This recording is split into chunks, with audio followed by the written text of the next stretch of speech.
한 주간 잘 지내셨죠? 네. 만나니 반갑습니다. 사도행전 8장 말씀.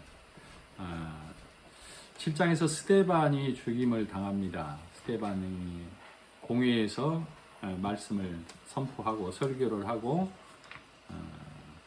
유력자들에 의해서 성전에서 내쳐져서 돌에 맞아 죽는 장면이 7장에서 나왔고, 8장 1절에 보면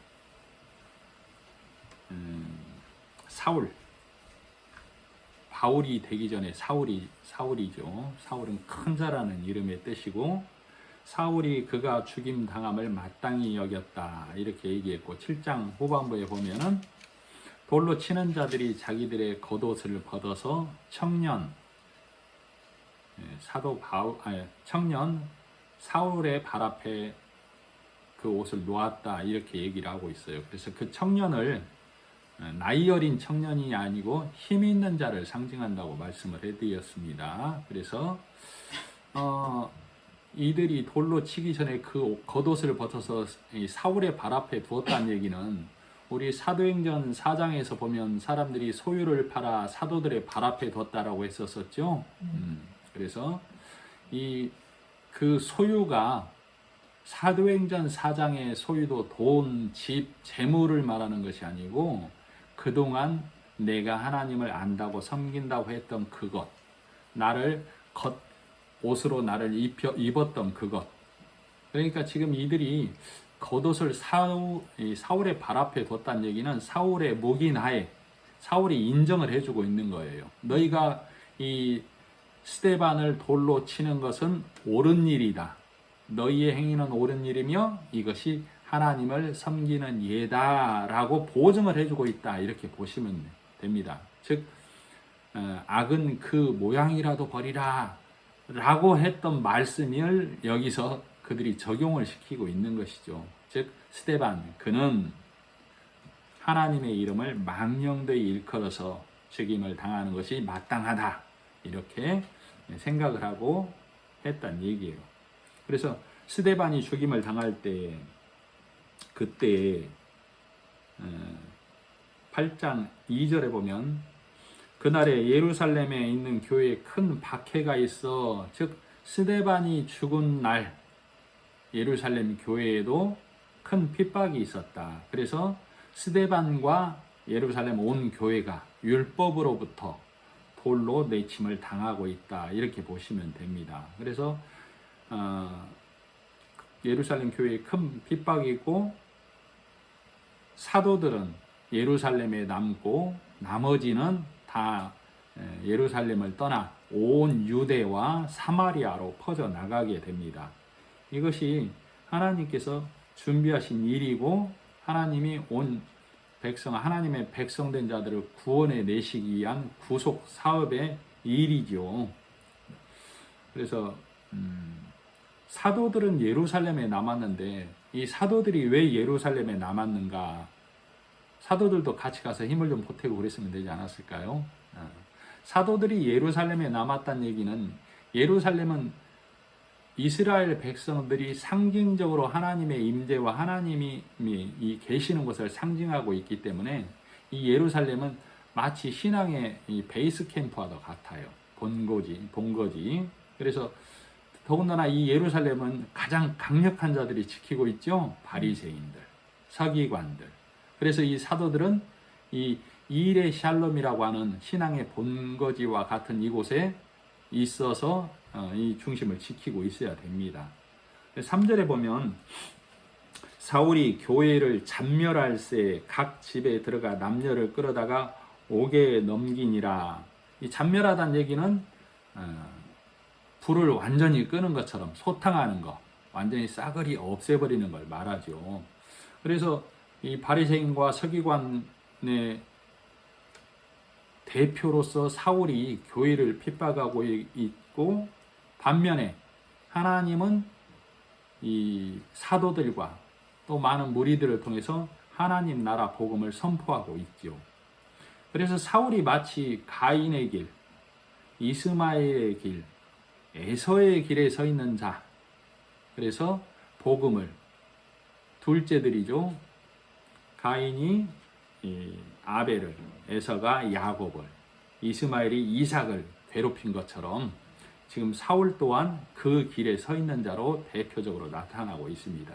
반면에 하나님의 나라 복음을 선포하는 이 자리에 선 자들은 가인의 이 핍박을 당했던 아벨, 또 이삭, 야곱, 이들이 이 교회의 모습으로 하나님의 나라의 일을 선포하는 것처럼 지금 하나님께서는 사도들과 많은 사람들을 흩으셔서 하나님 나라의 복음의 일을 진행을 해 가고 있어요. 그래서 항상 성경은 하나님의 길에 섰다라고 하는 자들이 율법의 선자들, 즉 가인, 에서, 이스마엘, 사울도 우리가 하나님의 일을 하고 있다라는 열심으로 달려가고 있고, 또 복음의 선자들도 우리는 하나님을 온전히 아는 자, 하나님이 아신 바 된 자들이어서 하나님의 일에 우리가 쓰임 받고 있다라고 해서 두 진영이 다 열심으로 달려가고 있습니다. 그래서 나는 내 열심이 어느 길에서 달려가고 있는지 항상 점검을 해야 되겠죠. 말씀을 통해서, 내 생각이 아닌 말씀을 통해서. 우리가 인간적으로 생각해 보면 내 생각에는 도덕을 지키고 선을 행하고 우리의 행위가 나타나지 않으면 안 되는 것이 아닌가가 나를 항상 이끄는 생각이에요. 그러나 성경 말씀은 네 생각이 아닌 하나님의 뜻 안으로 들어와야 된다라고만 말하고 있어요. 그래서 내가 육신을 이롭게 하는 경건의 생활로 가려는 율법주의자인지, 하나님의 말씀을 받아들여서 하나님의 말씀이 나를 새롭게 함으로 내가 옮겨진 자, 아들로 옮겨진 자의 길을 가고 있는지를 점검을 해야 된다는 얘기예요. 그러면 이 율법자들이 가는 길, 육신을 경건하게 하고 사랑을 베푸고 이 일을 하지 말아야 되냐?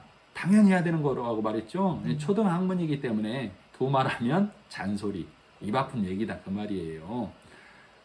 우리 이것은 세상 사람이면 누구나 하는 일이고 보통 사람이면 누구나 행해야 할 일인데도 불구하고 이것이 둔갑을 해서 하나님의 자리에 교훈이 하나님의 말씀으로 둔갑이 되어져서 교회에서 선포되면 안 된다 이 말이죠. 그래서 성경의 구조는 항상 빛과 어둠 이렇게 나뉘어 있어요. 선과 악, 생명의 말씀과 육의 말씀, 즉 영과 육으로 나뉘어져 있다 이 말이죠. 그래서 성경은 영의 말씀과 육의 말씀의 싸움이다 그 말이에요. 하나님의 말씀으로 하나님 나라에 갈 것이냐와 하나님을 섬긴다고 하면서 사람의 그 교훈과 율법의 말을 붙들고 열심히 내가 수고하고 애써서 하늘나라 간다고 그 길을 달려갈 것인가, 이렇게 성경이 구조가 되어 있는데, 이 대표적인 그 후자, 즉 내 열심과 노력과 선한 행위로 달려가려고 하는 자들의 무리가 바리새인이고, 그 중에서 가장 열심히 달려갔다고 했던 바리새인 중에 바리새인인 바울이, 이 사울이 바울 되죠 나중에.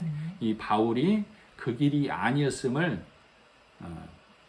신약의 모든 성도들과 지금 하나님을 안다고 하는 모든 자들에게 설명을 해주고 있다 보시면 돼요.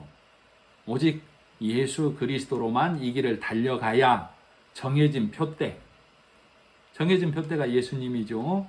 그 길을 향해서 달려가게 된다. 그렇지 않으면 내 열심과 수고는 향방 없는 싸움일 뿐이다. 그 말은 천국 가는 싸움이 아니고 이 세상에서 인정받는 싸움, 내 육신을 경건하게 하는 싸움, 사람들로부터 저 사람 착한 사람이야 라고 인정받는 싸움일 수밖에 없지 하나님이 보시기에는 합당한 싸움이 아니다 라고 말하는 것이죠.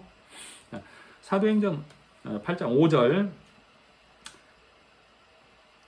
4절 그 흩어진 사람들이 두루 다니며 복음의 말씀을 전할세 빌립이 사마리아 성에 내려가 그리스도를 백성에게 전파하니 무리가 빌립의 말도 듣고 행하는 표적도 보고 한 마음으로 그가 하는 말을 따르더라.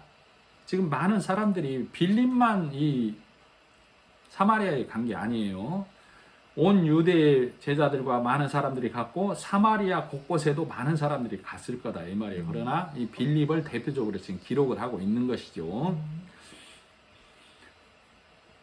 7절 많은 사람에게 붙었던 더러운 귀신들이 크게 소리를 지르며 나가고 또 많은 중풍병자와 못 걷는 사람이 나으니 지금 빌립이 하나님의 나라를 선포할 때 일어나는 현상입니다. 그렇게 되었더니 8절 그 성에 큰 기쁨이 있더라. 즉 빌립이 예수 그리스도를 전파하니 어둠에 있던 그 지역에 주님의 그리스도의 말씀 빛이 들어가므로 큰 기쁨이 있더라 이 말씀이에요. 9절 그 성에 시몬이라 하는 사람이 전부터 있어 마술을 행하여 사마리아 백성을 놀라게 하며 자칭 큰 자라 하니 지금 이 시몬이라 하는 사람이 있었는데 사마리아 성에 예전부터 오래전부터 마술을 행하여 사마리아 백성을 놀라게 했다. 즉 놀라게 했다는 얘기는 그들을 다 붙잡아서 그들로부터 이 인정함을 받고 있었다 이 얘기예요. 10절 낮은 사람부터 높은 사람까지 다 따르며 이르되 이 사람은 크다 일컫는 하나님의 능력이라 하더라. 오래됐던 오래 안 됐던 하나님을 안다고 열심인 자든 그렇지 않은 자든 다 이 시몬을 따르면서 이 시몬이 하나님의 말씀을 잘 전하고 있고 우리는 그의 메인바디에서 즉 하나님의 나라를 열심히 달려가고 있다. 이 얘기예요. 11절 오랫동안 그 마술에 놀랐으므로 그들이 따르더니 즉 시몬이 말씀을 전할 때 즉 말씀을 전한다는 얘기는 율법의 말, 교훈의 말로 예수 그리스도가 아닌 다른 방법으로 하나님을 전하는 걸 말해요. 그래서 그들이 다 시몬에게 메인바 되었다는 얘기예요. 다른 교훈에, 율법에, 사람의 교훈에, 장로들의 유전에 다 메인바 되어서 시몬을 따르고 있었다는 얘기죠. 12절 빌립이 하나님 나라와 및 예수 그리스도의 이름에 관하여 전도함을 그들이 믿고 남녀가 다 세례를 받으니 빌립이 하나님 나라를 선포할 때에 많은 병자가 낫고 귀신이 나갔다라고 그랬죠. 그러면 많은 병자가 낫고 귀신이 들렸다는 얘기는 시몬이 전한 말에 다 붙들려 있는 자들을 병자, 귀신 들린 자 이렇게 얘기하는 거예요. 그래서 예수님께서는 복음을 알지 못하면 예수 그리스도를 만나지 못하면 돼지와 같다라고 그랬죠. 그리고 귀신 들린 자가 항상 예수님 앞에 나오는 모습을 우리가 볼 수 있지요. 그래서 예수를 만나야만 그 귀신 들린 자가 낫게 되는 것을 보는 것처럼 복음이 없는 자, 하나님의 말씀이 없는 자는 다 귀신 들린 자이고 병든 자로 성경에 기록하고 있다라고 그랬어요. 그리고 예수님이 이 땅에 오셔서 하시는 일이 다 눈뜨게 하고 걷게 하고 보게 하고 듣게 하고 그죠? 문둥병을 낫게 하고 귀신을 쫓아내는데 그것을 하나님의 나라가 그 안에 들어감으로 그 안을 잡고 있던 율법의 말, 사람의 말, 교훈의 말 이것이 싹 몰아져 나가는 현상을 귀신이 쫓겨 나간다. 병이 나았다. 이렇게 얘기한다고 그래 드렸죠.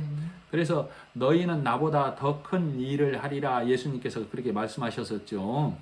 그래서 그 더 큰 일을 하리라가 성령 하나님이 오셔서 그 일을 우리로 깨닫게 해서 우리가 그 말씀을 깨닫고 우리가 이 복음을 전해 주었을 때 그들에게 하나님 나라가 임하는 걸 예수님이 너희는 나보다 더 큰 일을 하리라 이렇게 얘기하는 거예요. 그래서 지금 시몬에게 다 사로잡혀 있던 거, 시몬이 전하는 말씀에 다 사로잡혀 있는 걸 귀신 들렸다, 병 들었다 이렇게 얘기하고 그러니까 그들은 어디에 있는 거예요? 스스로는 광명에 있다라고 그래. 우리는 빛의 아들들이라고, 우리는 바른 길을 가고 있다라고 주장하고 있는 거예요. 그러나 빌립이 와서 그리스도와 하나님 나라를 선포할 때 어둠이 물러갔다 그 말이에요. 그래서 참 빛이신 예수가 거기에 갔을 때 그들에게 선포되어 그 심령에 들어갔을 때에 그 어둠이 물러가는 것, 육적인 말이 물러가는 것, 교훈의 말이 어그러져 버리는 것, 이것을 병 나았다. 귀신이 쫓겨나갔다. 그래서 그 성에 큰 기쁨이 있었다. 그 말이에요. 이 큰 기쁨은 좋은 소식이죠. 네. 굿 뉴스라고 그러죠. 복음. 그래서 그 하나님 나라가 선포됨으로 그 성에 큰 기쁨이 있었다. 그 성은 무리가 있는 성을 가리키기도 하지만 각각의 개인을 나타내기도 해요. 우리는 각자가 성을 짓고 있잖아요. 그죠? 네. 내가 여리고성을 짓고 있으면 이 여리고성은 나 스스로도 못 무너뜨린다라고 그랬어요. 오직 예수 그리스도가 오셔야만 이 성이 무너진다고 했던 것처럼 그 성에, 그 심령에 그리스도의 복음의 말씀이 전파되니 그 성에 큰 기쁨이 있었다. 이렇게 말을 하는 거예요. 자, 그래서 9절, 10절까지 11절 오랫동안 그 마술에 놀랐으므로 그들이 따르더니 빌립이 하나님 나라와 및 예수 그리스도 이름에 관하여 전도함을 그들이 믿고 남녀가 다 세례를 받으니 지금 그러면 시몬을 믿던 사람들이 다 빌립의 말, 즉 예수 그리스도의 말씀으로 옮겨가는 현상이 나타나고 있죠. 네. 우리가 이 가치라고 하죠. 가치. 하나님 나라의 가치를 어디에 둘 것인가, 그 기준점이 어디인가 한번 생각을 해봐야 돼요.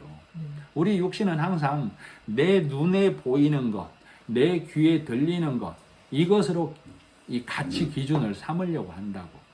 그래서 성경은 우리 눈에 보이는 보이는 현상, 들리는 거 뭐예요? 너희가 경건하라, 의로워져라, 사랑을 베풀어라, 이렇게 성경은 말하고 있죠. 성경에 이미 예수님이 오시기 전에 바리새인들이 경건한 자였죠. 의를 행하는 자였었죠. 사랑을 베푸는 자였었죠. 바리새인이 우리는 이제 이미 다 정의가 다 끝났다고 그랬어요. 바리새인은 착한 자, 선한 자, 경건한 자, 죄와 구별된 삶을 사는 자, 이렇게 정의가 되어져야만 성경이 쉽게 열립니다. 그래서 즉 예수님이 오시기 전에, 말라기 이후 예수님이 복음으로 오시기 전에 스스로 문을 연 자들, BC 142년경에 바리새인 사두개인들이 나타나서 우리가 우리 행위를 바르게 하자. 그래서 이미 눈에 보이는 것으로 경건하게 의롭게 사랑을 나타내며 사는 자들이 있었는데 그들이 바리새인이었다. 그 말이죠. 그래서 눈에 보이는 것을 믿고 따라가는 자인지 내가, 아니면 성령 하나님이 오셔서 보게 하는 것. 그게 뭐예요? 예수가 일해 놓으셨어. 성령 하나님이 오셔서 우리로 성경을 통해서 깨닫게 해주시잖아요. 이 성경이 성령의 감동으로 됐다고 그랬어요.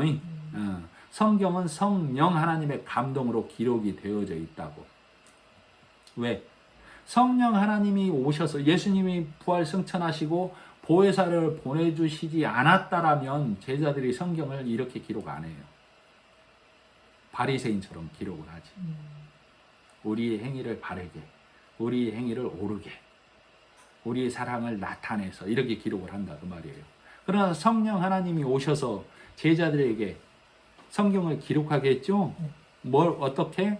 오직 예수가 일해 놓았어. 그러니 너희는 그 사랑 안으로, 그 예수라는 방주 안으로, 그 예수라는 도피성 안으로, 그 예수라는 교회 안으로 들어와야만 너희가 참 기쁨과 평안을 누릴 수 있어 라고 성경에 기록이 되어 있다 이 말이에요. 그래서 우리는 성령 하나님이 보게 하시는 것을 보는 자의 눈을 가져야만 해요. 그래서 성경 디모데전서 3장 15절에 뭐라고 기록하고 있냐면, 성경은 능히 너로 하여금 그리스도 예수 안에 있는 믿음으로 말미암아 구원에 이르는 지혜가 있게 하느니라. 누구의 믿음이라고 그래요?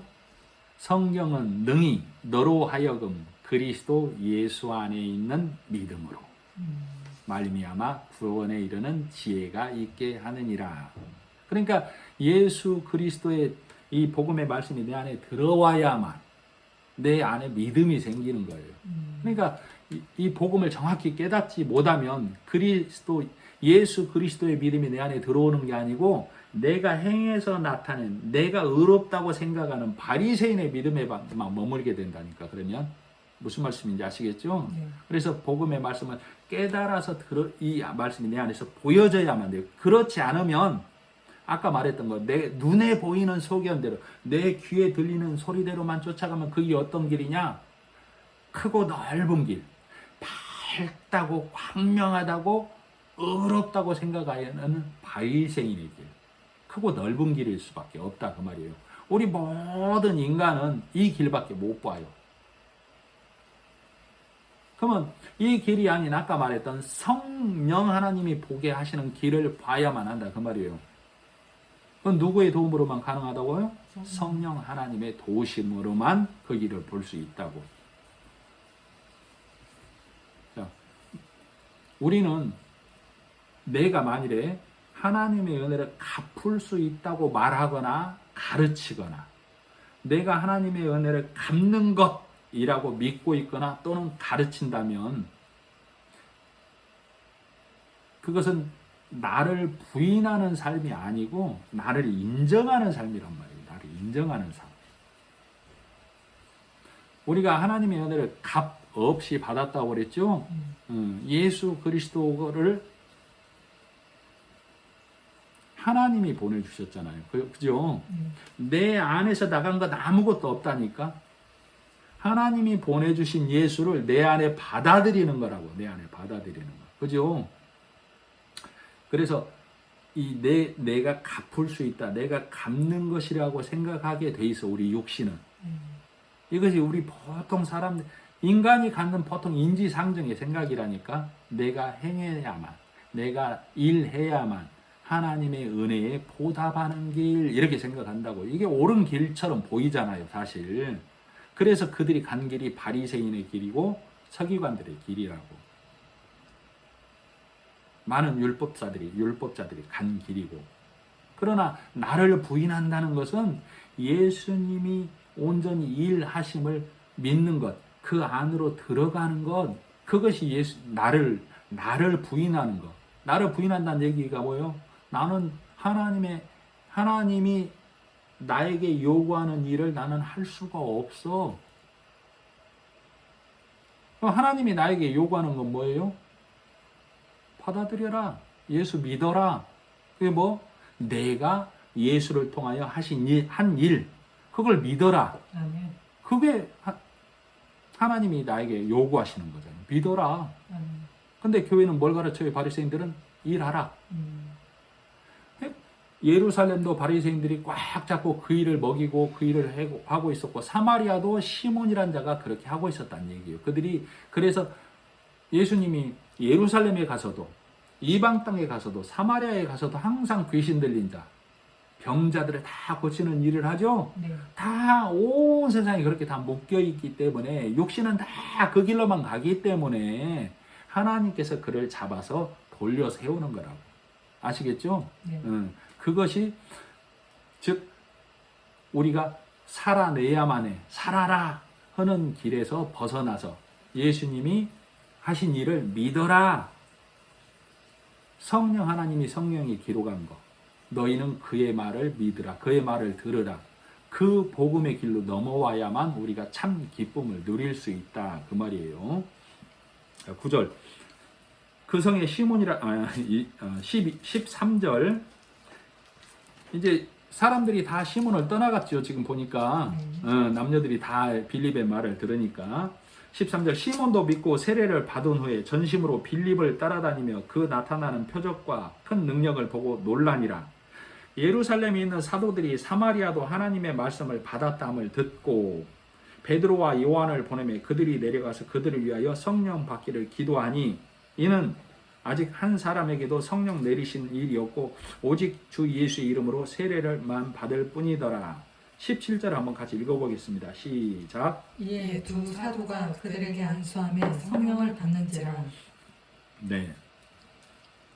지금 아까 말했지만 사마리아에도 다른 무리들이 나가서 복음을 전하고 있고 대표적으로 지금 빌립이 전하는 일을 기록하고 있는데 지금 예루살렘 성에서 베드로와 야고보, 베드로와 야고보죠. 음. 베드로와 요한, 베드로와 요한을 보내서 사마리아에 가서 쉽게 말하면 이걸 어떻게 표현해 줄 수 있냐면 우리 배를 건조하고 나면 배가 이제 물로 나가잖아요. 네. 그걸 진수식이라고 해요. 진수식. 네. 테이프를 끊는 거. 네. 배가 물에 나가면 육지로는 올 일이 없다고 봐야 되죠. 네. 의미상. 그러니까 즉 베드로와 요한이 사마리아 땅에서 예수 믿는 자들이 나타났다. 이들에게 성령이 임했다라는 첫 테이프를 끊어주는 거예요. 공식적으로. 무슨 말씀인지 아시겠죠? 그래서 이 하나님의 이 복음의 일, 구속의 일이 예루살렘에만 국한된 게 아니라 하나님이 그랬죠. 예수님이 그랬잖아요. 너희가 성령을 받고 예루살렘과 온 유대와 사마리아 땅끝까지 복음을 전하라고 했죠. 네. 그래서 지금 이 사도들을 통해서 공식적으로 이방 땅에도 복음이 전해지고 있는 길을 열어줬다. 첫 테이프를 끊었다. 이렇게 받아들이면 돼요. 자, 15절. 그들이 내려가서 그들을 위하여 성령 받기를 기도하니 이는 아직 한 사람에게도 성령 내리신 일이 없고 오직 주 예수의 이름으로 세례만 받을 뿐이더라. 이에 두 사도가 그들에게 안수함에 성령을 받는지라. 성령을 받았다 이 말이죠. 시몬이 사도들의 안수로 성령 받는 것을 보고 돈을 들여 이르되 이 권능을 내게도 주어 누구든지 내가 안수하는 사람은 성령을 받게 하여 주소서 하니 베드로가 이르되 내가 하나님의 선물을 돈 주고 살 줄로 생각하였으니 내 은과 함께 망할지어다. 하나님 앞에서 내 마음이 바르지 못하니 이 도에는 내가 관계도 없고 분깃될 것도 없느니라. 이 도에는 이라는 얘기는 이 하나님 나라에 들어가는 일에는 네가 분깃도 없고 관계도 없다. 이렇게 얘기하고 있죠. 22절. 그러므로 너는 이 악함을 회개하고 주께 기도하라. 혹 마음에 품은 것을 사하여 주시리라. 지금 예루살렘의 바리새인들과 시몬의 모습이 대조적으로 나타나고 있어요. 예루살렘에 있는 바리새인과 서기관들은 돌로 치는 자. 시몬은 방법은 몰랐지만 그 성령을 받으려고 했던 자. 그죠? 돈 주고 살려고 했는데 혼나고 있죠, 지금. 네. 그래서 이 지금 베드로와 요한이 알려주고 있는 거예요. 하나님 나라는 돈 주고 사는 것이 아니다. 그렇게 하면 네가 하나님 나라의 분깃을 얻을 수 없다. 회개하라. 그러면 하나님께서 혹 그것을 사하여 주시리라. 23절. 내가 보니 너는 악독이 가득하며 불의에 매인 바 되었도다. 시몬이 대답하여 이르되 나를 위하여 주께 기도하여 말한 것이 하나도 내게 임하지 않게 하소서 하니라. 기록은 안 되어 있지만 이 예루살렘에 있는 바리새인과 시몬의 모습을 대조적으로 보면 시몬은 이 베드로와 요한이 지금 길을 알려주고 있죠. 예수라는 길을 안내해주고 있는 것이죠. 시몬에게. 그러니까 이 시몬이 처음에는 나도 그렇게 되고 싶다 했다가 혼나고 나서 그 길을 나에게도 알려달라고 얘기를 하고 있는 것이죠. 이로 미루어 보아 시몬은 아마 옳은 길로 복음의 길로 오지 않았을까 유추를 해볼 수 있습니다. 자, 25절.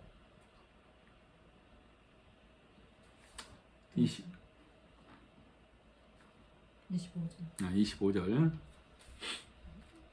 두 사도가 말씀을 증언하여 말한 후 예루살렘으로 돌아갈 새 사마리아 여러 마을에서 복음을 전하니라.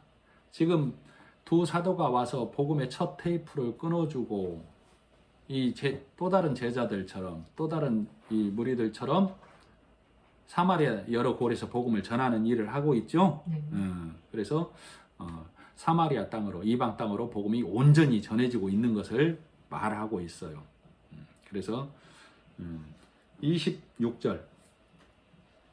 주의 사자가 빌립에게 말하여 이르되 일어나서 남쪽으로 향하여 예루살렘에서 가사로 내려가는 길까지 가라 하니 그 길은 광야라. 그래서 지금 빌립은 복음의 첫 테이프를 끊어주고 또 그 사도들이 와서 이 사마리아에서도 복음을 전하는 일을 하고 있고 이 빌립에게는 또 성령 하나님께서 에디오피아 내시를 만나게 하는 일을 하라고 하고 있죠. 네. 자, 27절 일어나 가서 보니 에디오피아 사람 곧 에디오피아 여왕 간닥의 모든 국고를 맡은 관리인 내시가 예배하러 예루살렘에 왔다가 돌아가는데 수레를 타고 선지자 이사야의 글을 읽더라. 이 에디오피아하고 예루살렘의 거리는 약 1500km라고 그래요. 그래서 이 에디오피아 여왕이 그 솔로몬 열왕기상 솔로몬 시대에 보면 스바 여왕이 시바 여왕이라고 하던가요? 한번 오죠. 솔로몬 왕을 만나러 이 여왕의 나라라고 얘기를 하고 있습니다. 그래서 이 국고 맡은 이 내시가 와서 이 유월절을 지내러 왔겠지요. 오고 가는데 지금 소득 없이 가고 있는 거예요. 소득 없이 가는 일을 성령 하나님께서 빌립을 통해서 복음을 깨닫도록 해주는 장면이죠. 그래서 결국엔 이 28절 돌아가는데 수레를 타고 선지자 이사야의 글을 읽더라. 성령이 빌립더러 이르시되 이 수레로 가까이 나가라 하시거늘 빌립이 달려가서 선지자 이사야의 글 읽는 것을 듣고 말하되 읽는 것을 깨닫느냐? 대답하되 지도해 주는 사람이 없으니 어찌 깨달을 수 있느냐 하고 빌립을 청하여 수레에 올라 같이 앉으라 하니라. 우리가 예상을 해보면 이 이디오피아 내시가 이 이디오피아 여왕 간다게, 그러니까 이디오피아 여왕 간다게라는 얘기는 이 대통령 하듯이 호칭일 뿐이에요. 거기에 국고 맡은 자면 지금으로부터 지금 뭐 내무부 장관 정도 될 거란 말이에요. 그리고 경건한 유대인이니까 성경을 모르겠습니까? 읽으면 성경을 읽으면 모르겠어요. 그러나 모른다는 것이죠. 왜? 가르쳐 주는 자가 없으면. 아까 말했던 것처럼 성경을 어떤 눈으로 볼 것이냐, 내가 믿음의 관점, 믿음의 가치관을 어느 기준점으로 볼 것이냐, 눈에 보이는 것만 볼 것인지, 성령이 깨닫게 해주는 걸 볼 것인지. 그럼 지금 이 이디오피아 내시는 이 성령을 뭘로 보고 있다는 얘기예요? 육신의 눈으로 보고 있다는 얘기예요. 그러니까 깨닫지를 못한다는 얘기예요. 그래서 성령 하나님께서 빌립을 그에게 붙여주셔서 이 이디오피아 내시가 깨닫게 해주는 거예요. 그리고 이디오피아 내시가 마지막에 보면 이디오피아 내시가 이 복음을 깨닫고 어떻게 돼요? 그 길을 가지고 세례 받고 나서 어디로 가겠어요? 자기 나라로 가겠죠. 가서 복음을 전하겠죠. 그 얘기가 그렇게 되고 있는 거예요. 32절 읽는 성경 구절은 이것이니 일러스되 그가 도살자에게로 가는 양과 같이 끌려갔고 털 깎는 자 앞에 어린 양이 조용한 것 같이 그의 입을 열지 아니하였도다. 이게 이사야서 53장 얘기입니다. 그래서 이 이디오피아 내시가 이 빌립에게 물어보는 거예요. 34절에 보면 그 내시가 빌립에게 말하되 청컨대 내가 묻노니 선지자가 이 말한 것이 누구를 가리킴이냐, 자기를 가리킴이냐, 타인을 가리킴이냐. 지금 이사야의 글을 보니까 쭉 내가 읽고 있는데 모르는데 빌립이 와서 읽는 데를 깨닫느냐, 내 스스로 봐서는 도저히 이게 무슨 말인지 정확히 모르겠다 이렇게 얘기하니까 빌립이 얘기를 해주는 거죠. 그러니까 이 내시가 질문을 하는 거예요. 이 이사야에게 나타난 글이 선지자 본인을 얘기하는 거냐 아니면 타인을 얘기하는 거냐, 또 다른 사람이 누가 있냐 이렇게 얘기하는 거죠. 그러니까 빌립이 거기를 풀어주고 있는 얘기예요. 이사야 53장을 한번 찾아보겠습니다.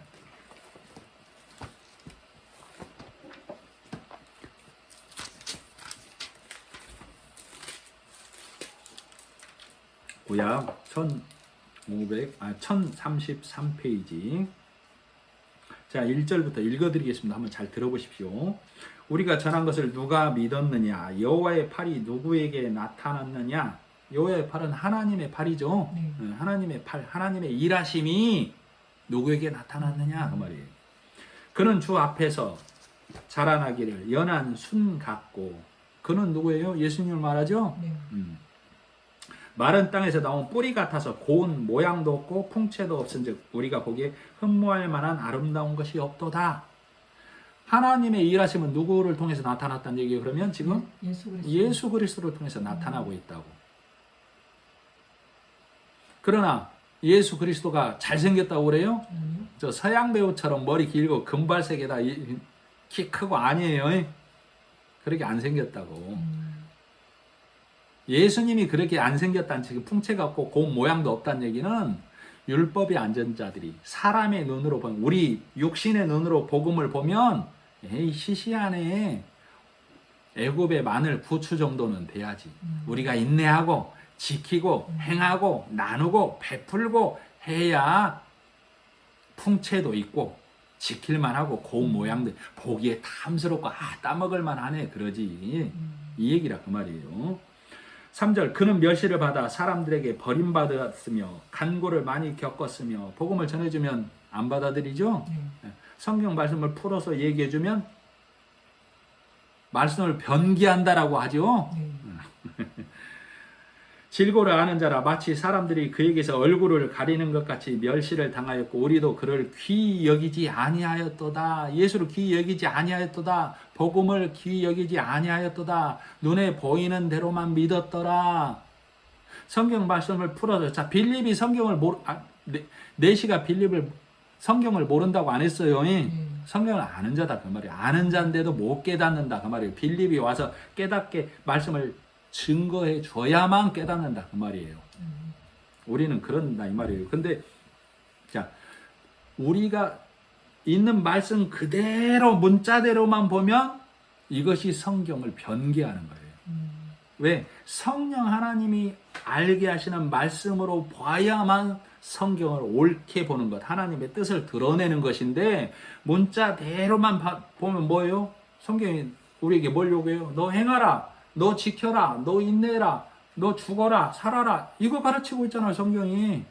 이렇게 살아버리면 뭐 어떻게 된다고? 예수의 일하심이 부정당하게 된다니까. 그러니까 문자대로만 보면 성경을 변개시키는 거라고. 오히려 성경을 드러내서 그 껍질을 깨뜨리고 알맹이를 찾아내야만 성경을 옳게 보는 거. 1.1핵도 변하지 않게 보는 거. 문자대로만 보면 1.1핵이 변해버린다니까. 바리새인의 길로 갈 수밖에 없어. 우리가 행하자, 지키자, 인내하자, 바르게 살자, 요리 갈 수밖에 없다니까요. 자, 4절, 그는 실로 우리의 질고를 지고 우리의 슬픔을 당하였거늘 우리는 생각하기는 그는 징벌을 받아 하나님께 맞으며 고난을 당한다 하였노라. 그가 찔림은 우리의 허물 때문이요 그가 상함은 우리의 죄악 때문이라. 그가 징계를 받음으로 우리는 평화를 누리고 그가 채찍에 맞음으로 우리는 나음을 받았도다. 누구에게서? 예수를 통해서 누구에게서 나음을 받고 평화를 얻었다고? 하나님에게서. 하나님과 우리 관계가 평안해졌다고. 네? 아시겠죠? 그가 맞음으로 그가 찔림으로 하나님과 우리 관계가 회복됐다고. 하나님과 우리 관계가 평화가 됐다고.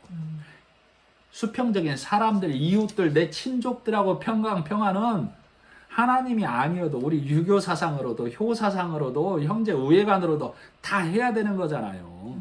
예수님이 오셔서 너 친구와 이웃과 화목하게 지내, 평강하게 지내 하라고 예수님이 죽으러 오신 거 아니라니까요. 그건 하나님의 은혜를 폄하하는 거, 내 수준으로. 아시겠죠? 다른 종교처럼 하나님을 섬기는 우리 믿음의 도를 한없이 추락시켜버리는 거라고. 6절, 우리는 다 양 같아서 그릇 행하여 각기 제 길로 갔거늘 여호와께서는 우리 모두의 죄악을 그에게 담당시키셨도다. 그가 곤욕을 당하여 괴로울 때도 그의 입을 열지 아니하였으며 마치 도수장으로 끌려가는 어린 양과 털 깎는 자 앞에서 잠잠한 양같이 그의 입을 열지 아니하였도다. 그래서 예수님이 뭘로 돌아가신 거예요? 속건제로. 속건제로. 레위기서에 보면 너희가 죄를 지었거든 양을 가져다가 너희 죄를 사하는 제사를 드리라고 하죠. 예수님께서는 우리 죄를 사하여주는 제물, 우리 죄를 속건해주는 제물로 돌아가셨다고. 그래서 그 제사를 예수님이 드리고 있어요? 드려놨어요? 드려놨잖아요. 그래서 드려놨기 때문에 우리는 성경을 통해서 성령 하나님이 우리에게 뭘 보게 하는 거예요? 예수가 일해놨어. 예수가 제사 드려놨어. 예수가 온전한 걸로 이뤄놨어. 그러니 너희는 그 안으로 들어오라고. 들어오는 게 믿음이라고. 방주 안으로, 도피성 안으로, 말씀 안으로, 은혜 안으로 들어오라고. 그게 믿음이라고. 근데 너희가 일하면 자, 하나님께서는 나를 통해서 일 안 해요. 착각하시면 안 됩니다. 하나님은 예수 그리스도를 통해서 일한다니까. 그러면 내 안에 누가 있어야 돼요? 성령 하나님이 내 안에 누가 들어가야 된다고 그래? 예수가 들어가야 된다고 그러잖아요. 그러면 내 안에 예수 그리스도가 일하게 하심에 따라, 그러면 내 육신은 나를 의롭게, 나를 나타내는 일을 한다고. 내 안에 들어온 예수가 있으면 나는 누구를 전해요? 예수 전하잖아요. 그러면 예수가 그걸 일한다고 한다고. 아멘. 아시겠죠? 아멘. 그래서 속건 제물로 돌아가신 예수로 인해서 내가 하나님 앞에서 속건 되어졌으니 그 사실에 기뻐 노래하라. 이걸 알려줘야 된다고. 네가 예수 그리스도로 인해서, 내가 예수 그리스도로 인해서, 우리가 예수 그리스도로 인해서 속건 제물로 돌아가신 예수로 인해서 우리가 하나님과 관계가 화평하게 되었어. 그러니 우리는 예배하는 거. 뭔 예배? 기쁨의 예배, 찬양의 예배. 이 예배를 드리라고. 우는 예배 말고, 나 죄인입니다, 또 죄 지었습니다, 그러니 어떡하라고? 예수 또 보내달라고? 십자가에 또 달라고? 성경은 그렇게 말하고 있잖아요. 너희가 너희 행위로 돌아가면 예수를 다시 끌어내리는 자와 똑같다라고 말하고 있지 않습니까? 8절. 좀 넘어가서 10절. 이사야 53장 10절. 여호와께서 그에게 상함을 받게 하시기를 원하사 질고를 당하게 하셨은즉 그의 영혼을 속건 제물로 드리게 이르면 그가 씨를 보게 되며 그의 날은 길 것이요 또 그의 손으로 여호와께서 기뻐하시는 뜻을 성취하리로다. 좀 어렵습니다만 예수님께서 속건 제물로 돌아가시면 씨를 본다는 얘기는 예수가 죽음으로 인해서 씨가 나타나고 그 믿음의 후손들이 나타난다는 얘기예요. 누가 죽어서? 예수 그리스도가 죽어서. 근데 교회나 많은 사람들은 뭐 해야 된다고? 내가 죽어야 된다고, 네가 죽어야 된다고, 그래야 믿음이 생겨난다고 이렇게 가르치고 있다고. 아니라고요.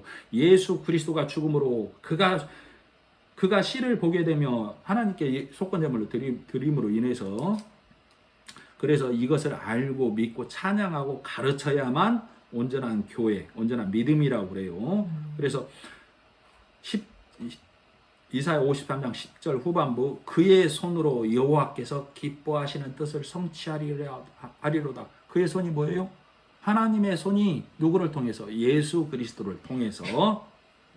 자, 본문으로 다시 돌아와서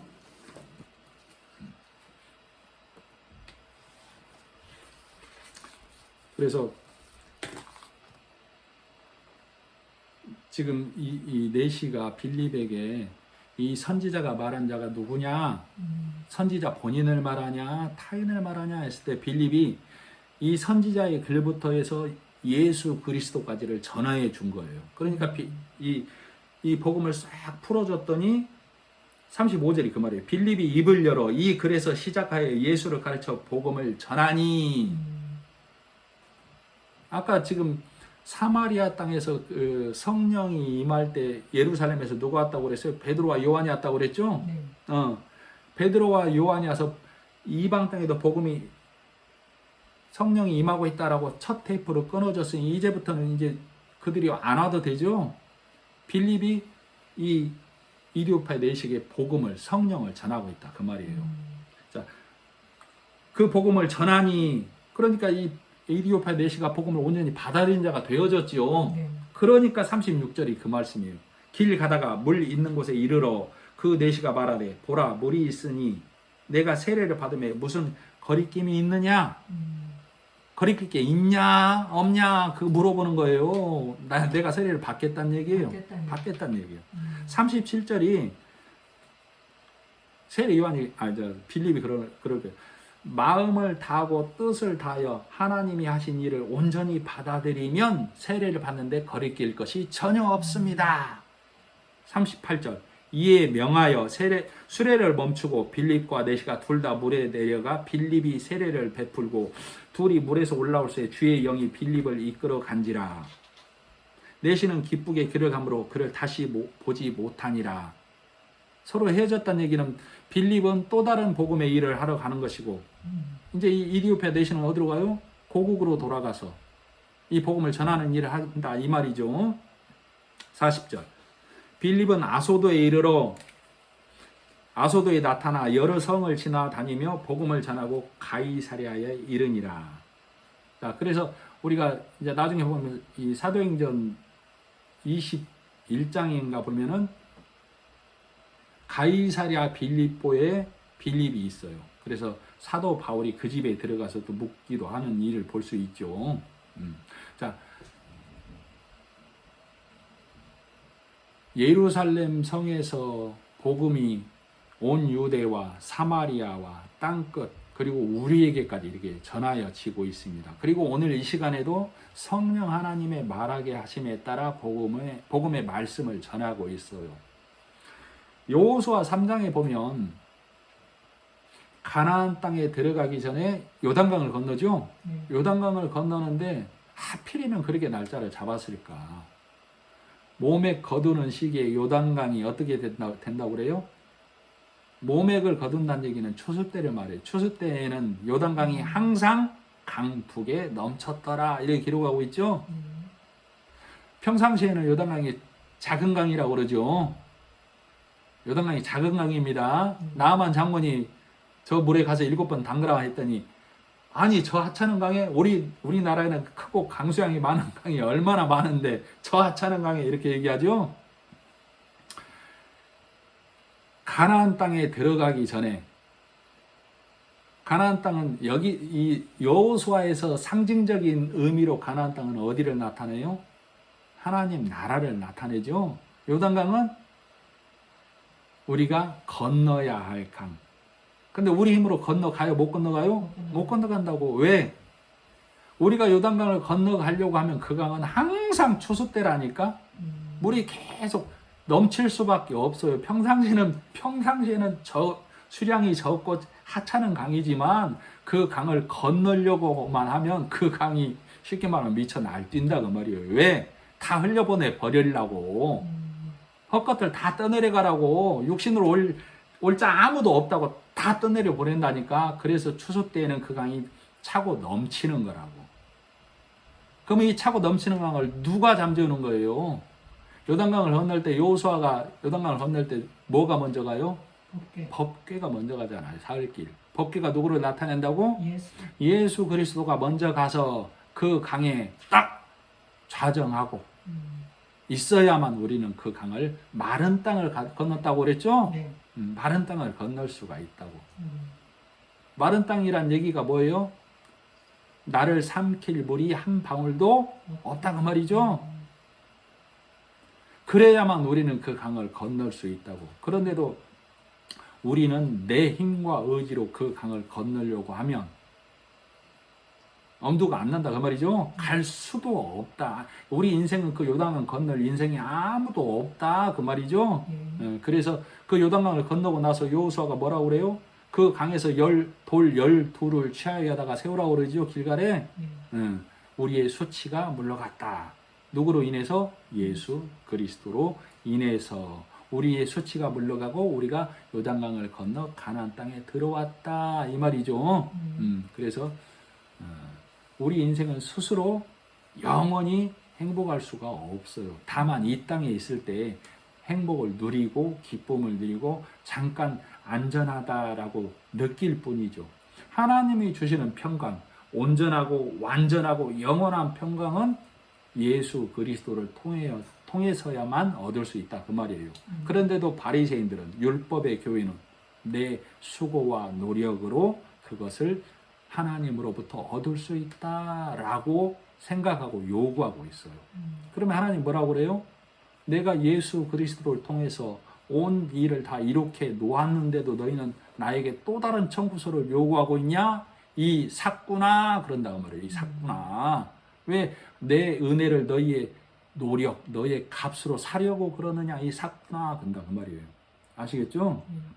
그래서 바울이 그 삭슬 위해서 가장 열심히 달려간 자. 바리새인들이 다 그런 자들이라니까. 율법에 있는 자들이 내 삭슬 위해서 하나님 나라에 들어가는데 내 수고의 값. 그럼 하나님 그 수고의 값을 뭘로 줘버린다고? 나 이거나 하고 네 갈 길 가거라 그런다. 이 말이죠. 그 길은 어떤 길이에요? 부끄러운 길. 슬피 우는 길일 수밖에 없다. 이 말이죠. 그래서 바울이 그걸 깨닫고 그걸 왜 깨달았어요? 하나님이 깨닫게 해주셨으니까. 바울만 깨닫게 해줬냐? 아니라고요. 우리 모든 인생이 스스로 그 길을 깨달을 수가 없다니까. 우리 모든 인생은 이 육신의 눈으로 보이는 길만 가게 돼 있어. 그걸 옳은 길로 판단하고 정의할 수밖에 없어.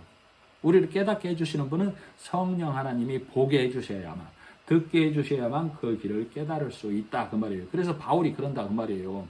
내가 어제는 스데반을 돌로 치는 자, 예수 그리스도를 돌로 쳤던 자, 교회를 잔멸했던 자, 그런 어제까지 내가 그런 자였고 오늘은 예수 그리스도를 만나서 눈에 씌었던 것이 벗겨지고 하나님 나라를 보는 자가 되었어. 그러니 내일은 걱정이 없는 자, 내일 일을 염려 안 해도 되는 자. 왜? 오늘 복음을 받아들였으니 오늘 밤에 예수님이 오셔도, 오늘 밤에 내가 죽어도 내일은 천국이니까, 이게 바울의 고백이다 이 말이에요. 그래서 많은 율법의 교회들에게, 많은 율법에 있는 자들에게 바울이 이걸 외치고 있는 거예요.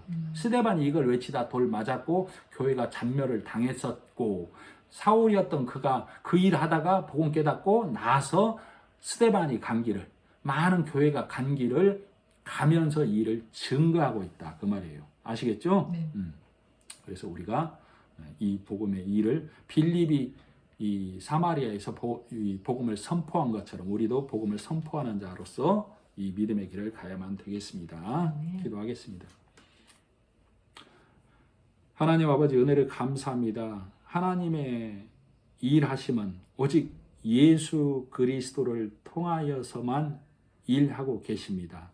그러므로 내 안에 예수 그리스도의 말씀이 없이 하는 일은 나를 경건하게 하는 일, 나를 의롭게 하는 일, 나를 드러내는 일, 이 세상에서 유익한 일에 그칠 수밖에 없으나 그 일을 졸업하고 예수 그리스도를 온전히 받아들이면 내 안에서 예수 그리스도가 일하면 하나님이 예수 그리스도를 통하여 일해 놓으신 길로 가야만 한다라고 말할 수밖에 없는 성경을 우리가 볼 수 있었습니다. 오늘도 성령의 말하게 하심에 따라 오늘도 하나님의 말씀을 우리로 보게 하시고 듣게 하시고 이 말씀을 주심을 감사드리며 예수님의 이름으로 기도드립니다. 아멘. 아멘.